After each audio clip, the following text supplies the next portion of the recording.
Hey everyone, this is Cheryl Morrison here. I am your local Chicagoland real estate attorney, and today I wanted to answer the question whether it is best to close on your home purchase at the beginning of the month or the end of the month. And actually, like a lot of things in the law, it depends. There really isn't a clear-cut answer. It really depends on your particular situation. So when you buy a home, if you have a mortgage on that home, one of the closing costs that you'll pay is a per diem interest, and that's from the date that you close until the end of the month. So if you close on the last day of the month, you'll actually only pay 1 day per diem interest. Now, if you close on the first of the month, you'll have 30 days of interest.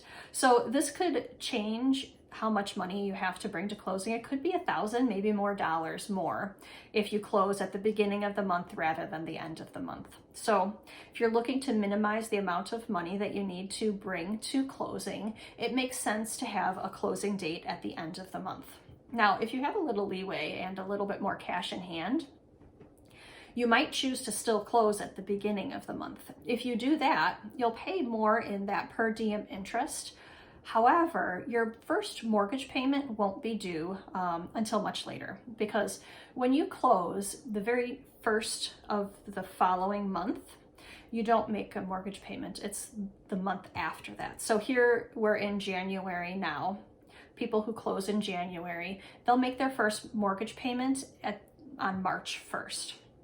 That will be due. So if you close at the beginning of January, you'll have nearly 2 months then before your first mortgage payment is due. And you'll be able to use that extra cash in hand February, maybe to paint your house or buy some new furniture, things like that. Whereas if you were to close at the end of the month, end of January, then you'll only have about a month before that first mortgage payment is due. So it's a little bit confusing to think about that. And of course, when you do close, they're going to let you know exactly when that payment is due. And if you wanted to talk to your attorney about this and say, hey, I'm really curious what difference it'll make for me if I close at the beginning or end of the month, we can help figure that out for you so that you can decide whether or not you'd like to have a little bit more time before your first mortgage payment is due, or if you want to minimize the amount of money that you need to bring to closing. I hope that isn't confusing and that it's been helpful for you. So thanks for watching again, and if I can be of any help, please don't hesitate to reach out. Bye.